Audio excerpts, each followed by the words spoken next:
नमस्कार दोस्तों, स्वागत है आपका UK education universe YouTube channel पे। दोस्तों, उत्तराखंड परीक्षावाणी संक्षिप्त अवलोकन सीरीज हमारी चल रही है, जिसको हम वन लाइनर के फॉर्मेट में ख़त्म करने का प्रयास कर रहे हैं। इस बीच 10 से 11 वीडियोस हमारी आ चुकी हैं। यदि अगर आप लोगों ने पहले के उन वीडियोज़ को नहीं देखा है तो हमारे वीडियो के डिस्क्रिप्शन बॉक्स पे प्लेलिस्ट का लिंक मैं हमेशा डाले रहता हूँ, आप लोग जाके वहाँ से उन वीडियो को वॉच कर सकते हैं। और साथ ही दोस्तों, एक और महत्वपूर्ण सूचना आप सभी लोगों के लिए, हिंदी की हमारी जो सीरीज है वो ख़त्म हो चुकी है, यानी कि राजपाल सिंह सीरीज़ को हमने शुरू किया था, जिसमें साहित्य से लेके, चाहे वो वर्णमाला से लेके, टोटल 26 से 27 चैप्टरों का जो कलेक्शन था उसको theory session plus MCQ series दोनों ही फॉर्मेट में हमने ख़त्म कर दिया है। उन दोनों ही प्लेलिस्ट के लिंक मैं वीडियो के डिस्क्रिप्शन बॉक्स पर डाल दूंगा, आप लोग जाके वहाँ से उनसे भी जुड़ सकते हैं और उन चीज़ों को देख सकते हैं। दोस्तों, आज हम शुरू करने वाले हैं फिर से ऐतिहासिक अध्ययन में। लगभग तीसरे से या चौथा वीडियो हमारा आ रहा है, जो हमारा चंद काल चल रहा था। कल तक की जो वीडियो थी उसमें हमने भारतीय चंद तक के जो शासक थे उन पर डिस्कस किया था। आज हम उससे आगे के जो शासक रहने वाले हैं और उनके जो महत्वपूर्ण कार्य रहने वाले हैं उन पर बात करने वाले हैं। ये केवल बोलने का ही वन लाइनर फॉर्मेट है, लेकिन अगर देखा जाए तो दोस्तों डिटेल वाइज हम इसको कवर कर रहे हैं, तो आप लोग इन जो सीरीज चल रही है इनको बिल्कुल भी स्किप ना करें। देखिएगा, आज का पहला क्वेश्चन है और सीरीज का 170वां जो क्वेश्चन है उसको अगर देखा जाए तो, दिल्ली के सुल्तान फिरोज शाह तुगलक ने किस चंद राजा को गरुड़ की उपाधि दी थी। दोस्तों, एक बार कहा जाता है कि फिरोज शाह तुगलक द्वारा जब गरुड़ आकाश में उड़ रहा था तो अपने सैनिकों को सभी को ये बोला गया था कि इसको जो उड़ते हुए इसको मारेगा तो वो एक सच्चा सैनिक कहलाएगा। तो उस समय जो ज्ञानचंद थे वो भी वहाँ पर हमारे खड़े रहते हैं, उनकी जो दरबार है वहाँ पर गए रहते हैं। तो गरुड़ ज्ञानचंद के द्वारा उड़ते हुए गरुड़ को मारने के कारण उनको गरुड़ की उपाधि फिरोज शाह तुगलक के द्वारा उनको दी जाती है। अगर दोस्तों ज्ञानचंद को अगर देखें हम, तो इनका जो कार्यकाल रहता है वो लगभग 1365 से लेके 1420 तक इनका कार्यकाल देखने को मिलता है। अगर दोस्तों देखा जाए तो जो हमारे गरुड़ ज्ञानचंद जी थे, इनका जो स्थान रहता है चंद शासकों में, तो 29वां स्थान इनका देखने को मिलता है। और ज्ञानचंद पहला चंद शासक था जो दिल्ली दरबार में गया था। और अगर किसके शासनकाल में गया था तो आप लोग याद रखेंगे, फिरोज शाह तुगलक के शासनकाल में दिल्ली जाता है और वहाँ पर गरुड़ मारने के कारण इसको गरुड़ की उपाधि के रूप से भी सम्मानित किया जाता है। अगर देखा जाए तो दोस्तों ज्ञानचंद के समय जो तराई भाबर का क्षेत्र है वहाँ पर कटहरियों का भी शासन देखने को मिलता है। तो ये क्वेश्चन मोस्टली टाइम पूछा जाता है कि किसके समय तराई भाबर क्षेत्र में कटहरियों का विद्रोह हुआ था। तो दोस्तों ये गरुड़ ज्ञानचंद के समय हुआ था, आप लोग इसको ध्यान रखेंगे।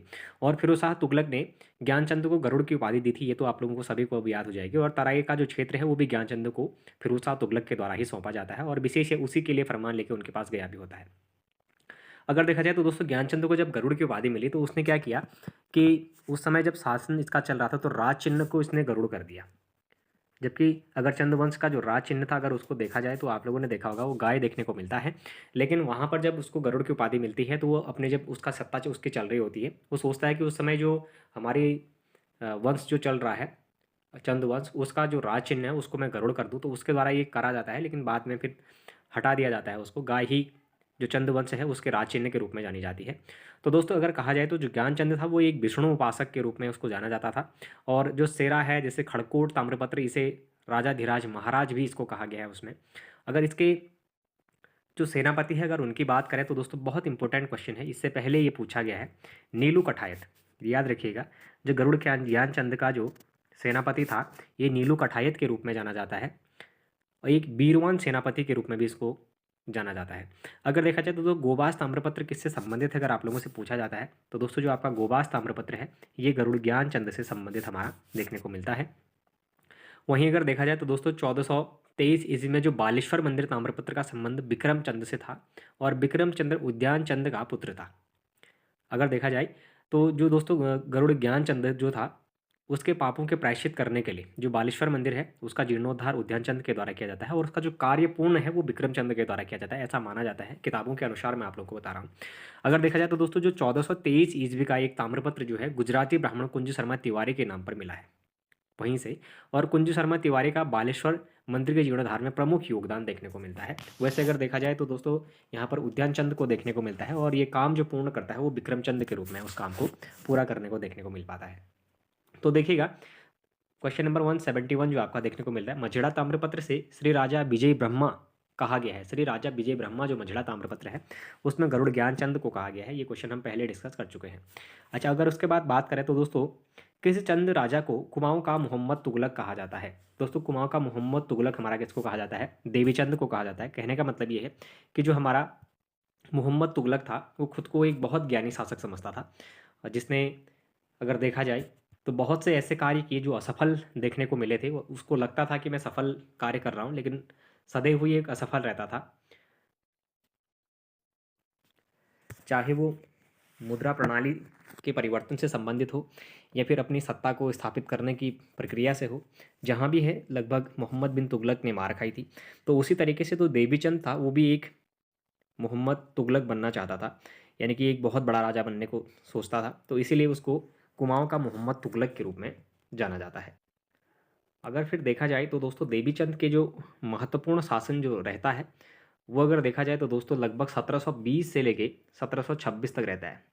1720 से लेके 1726 तक। वैसे जो चंद जो वंश है उसका जो अवनति काल है वो जगत चंद के बाद ही देखने को मिलता है, क्योंकि जगत चंद का जो उत्तराधिकारी होता है वो देवी चंद ही होता है। इसके समय में चंद काल का अवनति काल के रूप में भी जाना जाता है। तो ध्यान रखिएगा कि चंद चंद शासन का अवनति काल किस शासक के काल से माना जाता है। यदि अगर आप लोगों को क्वेश्चन पूछा जाता है तो देवी चंद आप लोग आंसर करेंगे। 1720 से 1726 तक इसका काल रहता है, लेकिन विक्रमादित्य बनने की चक्कर में ये देवीचंद ने काफ़ी धन बर्बाद, इसने इतना धन बर्बाद कर दिया था कि एकदम से कंगाल हो गया। और कुमाऊं का विक्रमादित्य भी इसको कहा जाता है। कुमाऊं का विक्रमादित्य भी देवीचंद को कहा जाता है, और देवीचंद को ही कुमाऊं का मोहम्मद तुगलक के रूप में भी जाना जाता है। अगर देखा जाए तो दोस्तों देवीचंद ने एक पहाड़ी को विजित कर उसका नाम फतेहपुर रखा, जिस तरीके से हमारा मोहम्मद बिन तुगलक भी करते हैं। देवरिया वाली जो पहाड़ियों को चढ़ते हैं वो सेम उसी तरीके से ये भी क्या करता है कि एक पहाड़ी को विजित करता है और उसका नाम फतेहपुर रखता है। और देवीचंद की जो हत्या है वो बिष्ट दरबारियों की जो मणिक बिष्ट है उसका पुत्र पूरनमल ने की थी।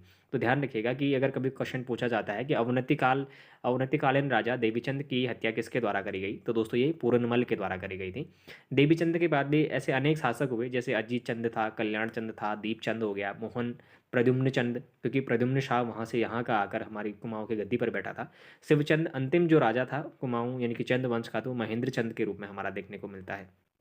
वहीं अगर किसी के शासनकालीन जो शासक थे वो कौन कौन अगर देखा जाए तो दोस्तों जैसे ज्ञानचंद था हमारा, तो गरुड़ ज्ञानचंद फिरोज शाह तुगलक के दरबार में गया था। उसी तरीके से रुद्रचंद किसके समकालीन था, तो ये अकबर के समकालीन था। बाज बहादुर चंद शाहजहां के समकालीन था। जगत चंद बाज बहादुर बहादुर शाह के समकालीन था। और कल्याण चंद चतुर्थ को देखा जाए तो रंगीला के यानी कि रंगीला के समकालीन देखने को मिलता है, मोहम्मद शाह रंगीला। तो जो ये समकालीन वाले जो राजा हैं लगभग ये पूछे जाते हैं, तो इसीलिए मैं आपको बता रहा हूँ कि जो जैसे ज्ञानचंद का फिरोज शाह हो गया, और रुद्रचंद का अकबर, बाज बहादुर चंद का शाहजहां, जगत चंद का बहादुर शाह, और कल्याण चंद्र चतुर्थ जो थे वो मोहम्मद शाह रंगीला के शासनकाल में राजा देखने को मिलते हैं। अगर उसके बाद देखा जाए दोस्तों जो नेक्स्ट क्वेश्चन हमारा देखने को मिलेगा कि अकबर का समकालीन चंद राजा था। ये क्वेश्चन हमारा थोड़ी देर पहले ही मैं डिस्कस किया था, बल्कि कुछ सेकंड पहले। तो देखिएगा अकबर का जो समकालीन राजा था वो कौन था, हमारा रुद्रचंद था। अच्छा, रुद्रचंद और जो अकबर की भेंट है वो सबसे पहले कहाँ पर होती है, क्वेश्चन इस तरीके से पूछा जाती है, उनकी मुलाकात कहाँ पर होती है। तो 1588 ईस्वी में उन दोनों की मुलाकात होने का जिक्र भी किताबों के अनुसार करा जाता है। अगर बात करें दोस्तों रुद्रचंद से संबंधित उन सभी तथ्यों की, तो देखिएगा जो हमारा शासक था बालो कल्याण चंद, उसके बाद जो हमारा शासक बनता है वो रुद्रचंद बनता है। अच्छा, रुद्रचंद अगर देखा जाए तो दोस्तों ये चंद वंश का 45वां राजा के रूप में जाना जाता है। अगर इसका जो कार्यकाल है वो देखा जाए तो 1565 से लेकर 1597 ईस्वी तक इसका कार्यकाल माना जाता है। यानी कि अगर देखें तो 1565 से लेकर 1597 तक इसका कार्यकाल देखने को मिलता है। और इसके जो महत्वपूर्ण जो कार्य थे इसके, तो अगर देखा जाए तो दोस्तों रुद्रचंद के जो समकालीन राजा था वो हमारा 1887 में अकबर के ये अधीनता स्वीकार की थी इसने। और अकबर की अधीनता को जब स्वीकार करी थी रुद्रचंद ने, तो 1588 में ये मिला भी था, उसका भी जिक्र करेंगे। रुद्रचंद ने तराई पर आक्रमण किया। इसके समय तराई पर हुसैन खां टुकड़िया का कब्जा हुआ करता था। अब जिस समय इसने जो तराई भाबर वाला क्षेत्र है वहाँ पर आक्रमण किया था, तो वहाँ पर हुसैन खां टुकड़िया का जो कब्जा हुआ था उस टाइम पे, इसलिए उसका आक्रमण से ये उसके चंगुल से निकालता है और रुद्रपुर में तराई को रुद्रपुर की स्थापना करता है। अच्छा, रुद्रपुर नगर की स्थापना किसके द्वारा करी जाती है या फिर किसके द्वारा की जाती है, इससे पहले क्वेश्चन पूछा गया है। तो रुद्रचंद आप लोग आंसर करेंगे, क्योंकि ये क्वेश्चन मोस्टली टाइम एग्जाम में बन चुका है। अगर देखा जाए तो जैसे हमारा जो रुद्रचंद है वो जब अकबर से मिलने जाता है तो वहाँ पर वो जैसे तिब्बती याक है, कस्तूरी हिरन हो गया, खोलें भेंट की, तो अकबर ने खुश होकर रुद्रचंद को जो 84 माल परगना है उसका फरमान भी दे दिया था। तब से उसे जमींदार कहा जाना प्रारंभ करा गया, और तब से जो रुद्रचंद है उसको जमींदार भी कहा गया है। अगर देखा जाए तो दोस्तों रुद्रचंद ने गढ़वाल के जो सिरोला ब्राह्मण की भांति कुमाऊं में भी ब्राह्मणों की स्थापना करी थी, तो वो कौन से ब्राह्मण थे? तो याद रखिएगा आप, चौथानी ब्राह्मण। जो चौथानी ब्राह्मणों की जो स्थापना करी जाती है वो रुद्रचंद के द्वारा करी जाती है। इन्हीं के पैमाने पर अगर देखा जाए तो गढ़वाल जो क्षेत्र है वहाँ पर सिरोला ब्राह्मणों की नियुक्ति करी जाती है। अगर देखा जाए तो दोस्तों जैसे चौरा जो हमारे चौथानी ब्राह्मण हैं उनके नीचे पचबिड़ियाँ या फिर तिथानी ब्राह्मण आते हैं, और उनके नीचे वाले जो हलिया या फिर पतलिया ब्राह्मणों के वर्ग भी स्थापित उसके द्वारा करे गए थे। और जो औली ब्राह्मण उस समय के देखने को मिलते थे, तो औली ब्राह्मणों के वर्ग में काम ओले पड़ने पर सतर्क करना उस टाइम देखा जाता था। जैसे ओले पड़ेंगे तो वो लोगों को सतर्क करेंगे, ऐसा उनका काम उस समय के लिए बताया जाता था, जो औली ब्राह्मण होते थे। और जो औली ब्राह्मण होते थे उनके लिए गाँव में अनाज के रूप में दस्तूर भी निर्धारित करा गया था। तो घरों का कार्य करने के लिए जैसे छेवड़े या फिर छौड़ा नियुक्त उसके समय काल में करे जाते हैं, यानी कि छौड़ा या फिर छोड़ियाँ अगर कहा जाए तो लड़का और लड़कियाँ घरों के काम करने के लिए उस समय रुद्रचंद के समय नियुक्त करे जाते थे। और जैसे सिरा से रुद्रचंद की जो भूमि है संबंधी उसके दस्तावेज भी सिरा से देखने को मिलते हैं। अब सिरा कौन सा वाला क्षेत्र है, तो मैं आपको डीडीहाट वाला क्षेत्र है वो भी आप लोग देखिएगा, जो पिथौरागढ़ जनपद के अंतर्गत पड़ता है। सिरा के विजय के बाद जो अस्कोट दारमा है और जो जोहार घाटी, वहाँ पर भी रुद्रचंद का जो अधीन है वो देखने को मिलता था। अगर अकबरनामा में देखें तो दोस्तों अकबरनामा में जो रुद्रचंद से मिलने की जो अवधि बताई गई है, लाहौर में इन दोनों की जो भेंट होती है उसको इसमें बताया गया है कि जो लाहौर क्षेत्र है हमारा पंजाब का, जो लाहौर क्षेत्र है, लाहौर में जो अकबर है और अकबर के साथ रुद्रचंद का जो मिलन समारोह था वो वहाँ पर देखने को मिलता है, जिसका जो उल्लेख है वो अकबरनामा में किया गया था। अच्छा दोस्तों, एक बार देखें तो रुद्रचंद जो था वो सामाजिक व्यवस्था के लिए इसने सुधार के लिए कुछ ग्रंथ लिखे थे, जिसको त्रैमाणिक धर्म निर्णय नामक एक पुस्तक भी इसके द्वारा लिखवाई गई थी। और रुद्रचंद के जो समस्त सामान्य जनता है उसके लिए पौड़ी 15 विश्वास शब्द का प्रयोग किया गया था। तो ये क्वेश्चन इससे पहले पूछा गया है कि किस शासक ने अपनी जनता के लिए पौड़ी 15 विश्वास शब्द का प्रयोग किया है, तो दोस्तों रुद्रचंद इसका सही आंसर रहता है। आप लोग इसको जरूर याद रखिएगा। चंदू के समय में ही भूमि के जो मालिक होते थे उनको थातवान के रूप में भी जाना जाता था। और रुद्रचंद के जो राजा थे वो बीरबल से अच्छे संबंधित थे। अब अकबर का जो खास सखा मित्र जो है वो आपका बीरबल के रूप में देखने को मिलता है, तो बीरबल से रुद्रचंद के अच्छे संबंध उस समय देखने को मिलते हैं। अगर देखा जाए तो दोस्तों रुद्रचंद ने राज्य के कुछ युवाओं को संस्कृत का अध्ययन करने के लिए काशी और कश्मीर भी भेजा था। तो ये क्वेश्चन मोस्टली टाइम पूछा जाता है कि किस चंद राजा ने संस्कृत शिक्षा के अध्ययन के लिए जो युवा हैं उनको कश्मीर तथा काशी भेजा था, तो रुद्रचंद आप लोग आंसर करेंगे। रुद्रचंद के समय संस्कृत ग्रंथों की रचना हुई है, जैसे कि हमारा अगर देखें तो त्रैमाणिक धर्म निर्णय जो इसी के द्वारा लिखाई गई ये किताब के रूप में भी जाना जाती है। ये आती चित्रतम हो गया, सारागोदाई नाम नाटिका है, और सैनिक शास्त्र जो है ये रुद्रचंद के द्वारा ग्रंथों की जो रचना हुई है उनके बारे में जिक्र देखने को मिलता है। अगर सैनिक शास्त्र देखा जाए तो दोस्तों उसमें पक्षी आर्किटेक्ट पर आधारित जो पुस्तक है वो देखने को मिलती है। अबुल फजल के आईने अकबरी में कुमाऊं सरकार को दिल्ली सूबे के अंतर्गत दर्शाया गया। अब दिल्ली सूबे के अंतर्गत कुमाऊं सरकार को भी उस समय के लिए दर्शाया दिया जाता है। और रुद्रचंद जो है वो विश्व का प्रथम शासक था जिसने स्वयं मल्ल युद्ध में उतरकर राज्य का विस्तार के रूप में किया था। तो दोस्तों इसने जो कुमाऊं के जो तराई भाबर जो क्षेत्र था वहाँ पर मल्ल वंश का जो शासन चल रहा था उनको हराकर वहाँ पर रुद्रपुर नगर की जो स्थापना करी थी, उसी के संदर्भ में कहा जाता है कि रुद्रचंद विश्व का प्रथम शासक था जिसने स्वयं मल्ल युद्ध में उतरकर राज्य का विस्तार भी किया था।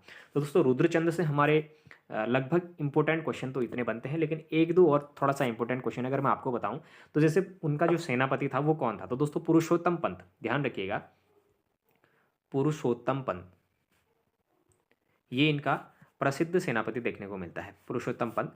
और इसने इनका बहुत ज़्यादा साथ दिया था। जैसे अगर देखा जाए तो इनका नाम पुरखू पंत भी कहा जाता था। ये पिथौरागढ़ के मूल निवासी थे, जो हमारे हम जिसकी बात करें पुरखू पंत की, तो पुरुषोत्तम पंत को कुमाऊं के इतिहास में रॉबर्ट ब्रूसफ्रूट के नाम से जाना जाता है। अब कुमाऊं का इतिहास जो है उसको रॉबर्ट ब्रूस के नाम से जाना जाता है। और पुरुषोत्तम पंत मराठी ब्राह्मण जयदेव के पुत्र थे ऐसा माना जाता है। और सिरागढ़ के जो मल्ल राजा थे हरिमल्ल को भगाने में पुरुषोत्तम पंत का मुख्य योगदान था। अब जो मल्ल वंशीय शासक थे उन सिरागढ़ से उनको भगाने में जो पुरुषोत्तम पंत है उनका बहुत ही बड़ा योगदान देखने को मिलता है ऐसा बताया जाता है। और अपने वचन के अनुरूप सिरागढ़ का जो किला है उसको जीतने के बाद बालो कल्याण चंद की जो पत्नी सती हुई थी, सिरागढ़ का जो किला जीता उन्होंने, उसमें बालो कल्याण चंद की जो पत्नी थी वो भी सती हो गई थी। तो गालदम का जैसे युद्ध है, बधानगढ़ के युद्ध है, वो पुरुषोत्तम पंत पडियार राजपूतों के हाथ उसके बाद मारा गया था। अगर क्वेश्चन आप लोगों से पूछा जाता है कि रुद्रचंद का प्रसिद्ध सेनापति पुरुषोत्तम पंत किस युद्ध में मारा गया, तो आप लोग आंसर करेंगे ग्वालदम का युद्ध या फिर बधानगढ़ के युद्ध में पुरुषोत्तम पंत पडियारों के जो राजपूत थे उनके हाथों मारा गया था, तो वो आंसर वहां पर करेंगे। फिर देखिएगा ग्वालदम के युद्ध के समय जब गढ़वाल शासक बलभद्र शाह था, और ग्वालदम का जो युद्ध है वो कब हुआ था, आप लोगों से क्वेश्चन अगर पूछा जाता है तो दोस्तों 1581 ईस्वी में जो ग्वालदम का युद्ध है ये देखने को मिलता है। और उस समय गढ़वाल का शासक दिगर कौन था, अगर आप लोगों से क्वेश्चन पूछा जाता है तो बलभद्र शाह आप लोग आंसर करेंगे। फिर देखिएगा अल्मोड़ा शहर के मध्य में स्थित मल्ला महल किले का निर्माण किसने किया? तो दोस्तों मल्ला महल जो हमारा देखने को मिलता है उसका जो निर्माण है ये रुद्रचंद के द्वारा करा जाता है। और अगर तल्ला महल की बात करेंगे तो दोस्तों तल्ला महल का जो निर्माण किया जाता है वो आपका उद्योग चंद के द्वारा किया जाता है। तो ये आप लोग याद रखेंगे, उद्योग चंद तल्ला महल करेगा और मल्ला महल की जो स्थापना है वो हमारा रुद्रचंद के द्वारा करी जाती है। फिर देखिएगा, किस वीरांगना ने गढ़वाली सैनिकों के साथ मिलकर बाज बहादुर चंद की सेना को हराया था? तो दोस्तों हमारी जो वीरांगना थी तीरू रौतेली, इसने जो हमारे गढ़वाल सैनिक थे उनके साथ मिलकर बाज बहादुर चंद की जो सेना है उसको भी हराया था। तो कहीं ना कहीं एक बड़ा सा नेतृत्व मिलता है कि जो वीरांगना थी हमारी, एक तो महिला थी, तो गढ़वाली जो सैनिक हैं उनके साथ मिलकर जो कुमाऊं शासक हमारे बाज बहादुर चंद थे इनको उन्होंने हरा दिया था। तो ये क्वेश्चन बहुत ज़्यादा फेमस है, ये पूछा भी जाता है, इससे पहले बहुत बार एग्जाम में पूछा गया क्वेश्चन। अगला क्वेश्चन देखिएगा कि 117वां जो क्वेश्चन चल रहा है कि किस चंद शासक ने कैलाश मानसरोवर की यात्रा के लिए 1673 में गूंठ भूमि दान दी? तो दोस्तों ये हमारे बाज बहादुर चंद के द्वारा जो गूंठ भूमि है, मंदिर जो हमारा वहाँ पर था, जो मानसरोवर यात्रा के लिए मंदिरों के लिए गूंठ भूमि इसने दान दी थी। तो ये चीज़ काफ़ी बार पूछी गई है, लेकिन कैलाश मानसरोवर यात्रा के लिए 1673 में गूंठ भूमि दान दी। अब मंदिरों के लिए जो भूमि दान दी जाती है उसको गूंठ भूमि के रूप में भी जाना जाता है, मैं वो भी आपको क्वेश्चन बता रहा हूँ। तो देखिएगा, अगर बात करेंगे दोस्तों हम बाज बहादुर चंद के बारे में, तो ये लगभग 50वां शासक हमें चंद वंश का देखने को मिलता है। और 50वें शासक होने के साथ साथ ही दोस्तों ये जो राजा बनता है वो त्रिमल चंद का ये उत्तराधिकारी देखने को मिलता है। अगर देखा जाए तो दोस्तों बाज बहादुर चंद का जो कार्यकाल है वो आपका 1638 से लेके 1777 तक देखने को मिलता है, सॉरी 1677 तक देखने को मिलता है। अगर बाज बहादुर चंद को अगर देखा जाए तो चरवाहे से राजा बनने वाला जो राजा है वो एकमात्र नरेश के रूप में जाना जाता था। तो कोई ये क्वेश्चन फेमस है, बहुत बार पूछा जाता है कि वह कौन सा राजा था जो चरवाहे से राजा बनने वाला शासक कौन था, क्वेश्चन आप लोगों से पूछा जाता है। तो बाज बहादुर चंद आप लोग आंसर करेंगे। और दोस्तों मैंने इससे पहले आपको बताया भी था कि जो बाज बहादुर चंद था हमारा, ये मूल्यवान वस्तु को लेकर शाहजहाँ के दरबार में पहुँच जाता है और इसे बहादुर या फिर जमींदार की जो उपाधि है वो शाहजहाँ के द्वारा वहाँ पर दी जाती है। और 84 माल पर जो कटहरियों राजपूतों का अधिकार था उस पर इसने अपना अधिकार कर लिया था। और 84 माल कहें या फिर 9 लखिया माल उस समय के लिए उसको कहा जाता था। तो लंबे भूभाग पर प्रतिवर्ष 9 लाख की प्रति जो वर्ष आयु होती थी, वहाँ पे आय जो होती थी उसी के संदर्भ में इसको 9 लखिया माल के रूप में भी जाना जाता था। तो मुगल बादशाह ने जो बाज बहादुर चंद था उसको 84 माल परगना का फरमान भी दे दिया था। तो इसने तराई क्षेत्र में बाजपुर नगर की स्थापना करी थी। जो तराई क्षेत्र है दोस्तों, अभी का जो उधम सिंह नगर डिस्ट्रिक्ट जो पड़ता है वहाँ पर एक बाजपुर नामक शहर है जिसकी जो स्थापना का श्रेय है वो किसको जाता है? तो ये भी हमारा बाज बहादुर चंद को जाता है। फिर देखिएगा, अगर बाज बहादुर चंद से रिलेटेड अगर कुछ अन्य चीज़ों को देखें तो बाज बहादुर चंद ने पंवार राज्य पर विजय के प्रतीक में नंदा देवी की जो मूर्ति है उसको गढ़वाल से लाकर अल्मोड़ा के किले में स्थापित कर देता है। अब नंदा देवी की मूर्ति जब इसकी गढ़वाल जो पंवार राज्य है वहाँ पर जब ये आक्रमण करता है तो वहाँ पर आक्रमण करने के बाद वहाँ से जो नंदा देवी की जो मूर्ति है उसको वहाँ से लाकर अल्मोड़ा के जो किले है उस पर ये लेकर आता है। अच्छा, अगर उसके बाद ये कहा जाता है कि जो अल्मोड़ा में नंदा देवी मंदिर परिसर में नंदा देवी की जो मूर्ति है वो किसके द्वारा स्थापित करी जाती है, क्वेश्चन पूछा जाता है। तो ज्ञानचंद के द्वारा हमारी करी जाती है। अगर देखा जाए तो दोस्तों बाज बहादुर चंद ने कत्यूरी राजकुमारों के गढ़ मनीलागढ़ पर आक्रमण किया, जिसके बाद कत्यूरी कुंवरों को गढ़वाल की जो पूर्वी भाग है उस पर लूटपाट भी की थी। और तीलू रौतेली के समय इसका समकालीन देखने को मिलता है जिनके हाथों ये हारा भी था। और बाज बहादुर चंद ने तिब्बती अभियान के तहत जो हुणिया या फिर हुणियों का दमन भी इसके द्वारा करा जाता है, जिससे मानसरोवर यात्रा में भोटिया व्यापार की बाधाओं को मुक्त इसके द्वारा कर दिया जाता है। अगर देखा जाए तो दोस्तों 1673 ईस्वी में मैंने जैसे आपको बताया था तो कैलाश मानसरोवर यात्रा के लिए इसने गूंठ भूमि को भी दान करी थी। और इसने भूटिया और शौकाओं द्वारा तिब्बत को दी जाने वाली जो दस्तूर पर भी इसने रोक लगा दिया था। और 1699 के आसपास जो सोर की यात्रा है उस समय ये सोर के खड़ायत का परगना उस समय कहा जाता था, जो बाज बहादुर चंद के समय समकालीन देखने को मिलता था। बाज बहादुर ने रतन जोशी को उर्ग गांव के बदले तल्ला स्टियांशी जमीन को भी दिया था। और वहीं देखा जाए तो दोस्तों ताम्रपत्रों में अगर बात करें तो सदानंद जोशी को लटोला राठ कहा जाता था। बाज बहादुर चंद के समय डूटी का जो राजा था वो कौन था, अगर आप लोगों से क्वेश्चन पूछा जाता है तो दोस्तों ये आपका देवपाल था। बाज बहादुर चंद के समय जो आपका नेपाली या फिर डूटी जो शासक था वो आपका देवपाल के रूप में देखने को मिलता है। और बाज बहादुर ने भूटियों व हुणियों से सिरती नामक कर भी लिया था। इसने दरबार को मुगल दरबार के अनुरूप बनाने का प्रयास किया। और पिथौरागढ़ के जो थल है वहाँ पर एक हथिया देवाल का जो निर्माण करा जाता है वो भी बाज बहादुर चंद के द्वारा करा जाता है। तो पिथौरागढ़ के थल क्षेत्र में पड़ता है। और एक हत्या देवाल की जो बनावट है वो एलोरा कैलाश मंदिर के समान देखने को मिलती है। और बाज बहादुर चंद का एक चित्र जो न्यूयॉर्क संग्रहालय में भी रखा गया है। वहीं अगर देखा जाए तो दोस्तों बाज बहादुर चंद की जो उम्र है वो अंतिम वर्षों के समय, कहावत है कि बरस भयो 80 और बुद्धि गयो 80। तो ये जो क्विट्स है ये बहुत ज़्यादा फेमस देखने को मिलता है, क्योंकि पूछा जाता है कि किस शासक के लिए प्रयोग किया गया है कि बरस भयो 80 और बुद्धि गयो 80। तो दोस्तों बाज बहादुर चंद उसका सही आंसर देखने को मिलता है। फिर देखिएगा, क्षेत्र में ग्राम प्रधान की नियुक्ति और भूमि निर्धारण की जो प्रणाली है वो किसके द्वारा करी जाती है। तो दोस्तों यहाँ पर किसके द्वारा की जाती है, अगर देखा जाए तो दोस्तों जो क्षेत्र है उसमें ग्राम प्रधान की नियुक्ति और भूमि निर्धारण की जो प्रणाली है वो चंद राजाओं के समकालीन देखने को मिलता है, कि चंद राजाओं द्वारा इसका जो निर्माण है, या फिर यूँ कहें कि इसकी जो शुरुआत है तो वो चंद राजाओं के द्वारा करी जाती है। तो दोस्तों इसका ये सही आंसर रहता है। फिर देखिएगा, अगर बात करेंगे क्षेत्र में प्रधान की नियुक्ति द्वारा भूमि निर्धारण प्रणाली शुरू की गई, तो दोस्तों ये भी चंद शासकों द्वारा ही करी गई थी। और वहीं अगला क्वेश्चन देखिएगा, चंद काल में भू राजस्व की दर थी। तो दोस्तों उपज का जो छठवां भाग था ये भू राजस्व की जो दर थी उसको देखा गया है। और चंद राजाओं का जो राज चिन्ह है वो आपका गाय देखने को मिलता है। कहीं कहीं पर आप लोगों ने देखा, जैसे गरुड़ ज्ञानचंद ने अपने समकालीन जो राज चिन्ह है उसको गाय के बदले गरुड़ कर दिया था, तो लेकिन वो नहीं माना जाता है। अगर आप लोगों से क्वेश्चन पूछा जाएगा कि चंद राजाओं की जो राज चिन्ह है वो क्या है, तो दोस्तों स्टार्टिंग से ही ये गाय देखने को मिलती है। और भू राजस्व की दर को कितनी थी अगर पूछा जाता है तो 1/6 भाग देखने को मिलता है, यानी कि उपज का जो छठवां भाग था वो चंद काल में भू राजस्व की दर के रूप में जाना जाता है। इससे पहले बहुत बार ये क्वेश्चन पूछा गया है। तो दोस्तों आज का जो सीरीज है वो यहीं पर समाप्त होता है। मैं उम्मीद करता हूँ आप लोगों को ये बेहतर समझ में आया होगा। उम्मीद करते हैं आगे भी आप लोग साथ बनाए रखेंगे, और बहुत जल्द हम लोग ऐतिहासिक अध्ययन को खत्म करने के बाद फिर से नए तरीके से और चैप्टरों को, थ्योरी सेशन को कंप्लीट करने का प्रयास करेंगे। तो दोस्तों यदि अगर आप लोगों को ये सीरीज अच्छी लग रही हो तो आप लोग चैनल को जरूर सब्सक्राइब करें, अपने दोस्तों के साथ चैनल को जरूर शेयर करें, बाकी लाइक करें, कमेंट करें और बने रहिएगा UK education universe YouTube channel के साथ। धन्यवाद।